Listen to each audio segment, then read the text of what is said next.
അള്ളാഹുവിൻ്റെ ഹബീബായ മുത്തുനബി സല്ലല്ലാഹു അലൈഹി വസല്ലമ തങ്ങളോടുള്ള മഹബ്ബത്ത്, അതാണ് ജീവിതത്തിൽ നമുക്ക് ഏറ്റവും പ്രതീക്ഷയുള്ള അമൽ.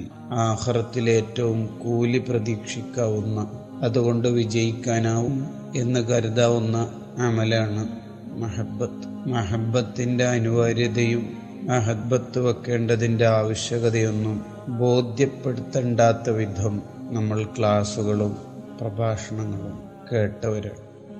അതേസമയം നമ്മൾ വിചാരിക്കുന്നതും നമ്മൾ കരുതുന്നതും തന്നെയാണോ മഹബ്ബത്ത് എന്നതിനെക്കുറിച്ചുള്ളൊരാലോചന നിർബന്ധ ബുദ്ധിയ നമ്മുടെ ഭാഗത്തുനിന്ന് ഉണ്ടാവേണ്ടതുണ്ട്. എന്ന് പറഞ്ഞാൽ നമ്മൾ ഓരോരുത്തരും യഥാർത്ഥ മുഹിബ്ബീങ്ങളിൽ ഉൾപ്പെടുന്നുണ്ടോ എന്ന് ചിന്തിക്കണം എന്ന് ചുരുക്കം. മഹബ്ബത്ത് എന്നാൽ എന്താണ്, അതിന് മഹാന്മാർ പറഞ്ഞ അളവുകോൽ എന്തൊക്കെയാണ് എന്നൊരു പരിശോധന, ആത്മപരിശോധനയായി നടത്തുമ്പോൾ തീർച്ചയായിട്ടും നമുക്ക് ബോധ്യമാവുന്ന ഒരു യാഥാർത്ഥ്യമുണ്ട്. ഞാൻ ഇനിയും ഒരുപാട് സഞ്ചരിക്കാനുണ്ട്.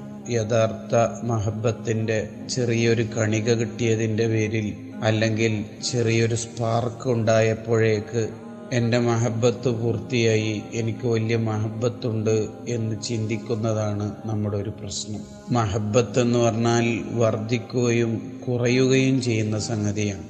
ചിലർക്ക് ഒരു പ്രഭാഷണം കേൾക്കുമ്പോൾ, ഒരു സദസ്സിൽ പങ്കെടുക്കുമ്പോൾ എന്തെങ്കിലുമൊക്കെ ഒരു ആവേശം, ഒരു തരം ആത്മീയ ബോധം ഉണ്ടാവും. മറ്റു ചിലർക്ക് എല്ലാ ഘട്ടങ്ങളിലും ആ ചിന്ത ഉണ്ടാവും. രണ്ടാൾക്കാർക്കും ഒരേ തരം മഹബ്ബത്തല്ല എന്ന് അൽ മജാലിസുൽ വഅദിയ്യ എന്ന ഗ്രന്ഥത്തിൽ